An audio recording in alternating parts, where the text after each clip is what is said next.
ভিডিওটার মানে ভিডিওটা বলার আগে যে ছবিটার যে স্ক্রিনশটটা তোমরা দেখে বুঝে গেছো আজকে ভিডিওটা আমি কী নিয়ে বলতে এসেছি।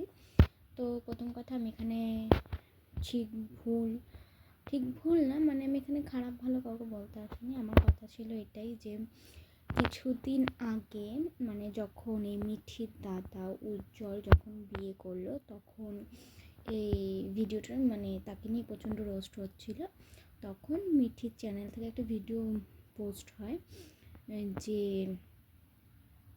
তার মাকে এটাই, মানে ভিডিওটার মধ্যে তার মা এটাই বলে যে মিঠি তখন তার মাকে জিজ্ঞেস করলো যে আমরা নাকি আমার দাদাকে লুকিয়ে লুকিয়ে বিয়ে দিয়েছি। তো তার মা ভিডিওটার মধ্যে এটাই বললো যে না, আমি আমার ছেলেকে মোটেও লুকিয়ে লুকিয়ে বিয়ে দিইনি, ওখানে 500 জন 1000 জন লোক ছিল। আর তাছাড়া আমার ছেলের ডিভোর্স হয়েছিল 2 বছর আগে, আর তাকে 2-3 মাস ধরে বুঝিয়ে আমার ছেলেকে আমি বিয়ে দিলাম।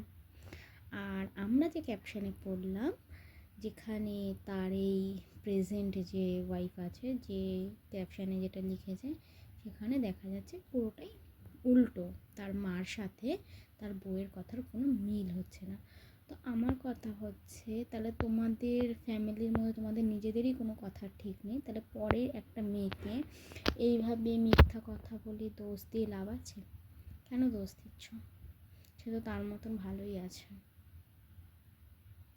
তো মিথ্যা কথা বলে কী লাভ হলো? তোমার নিজের এখন বৌমাই তো এইসব পোস্ট করছে, এগুলো কি চোখে লাগছে না? তো এটাই বলার ছিল।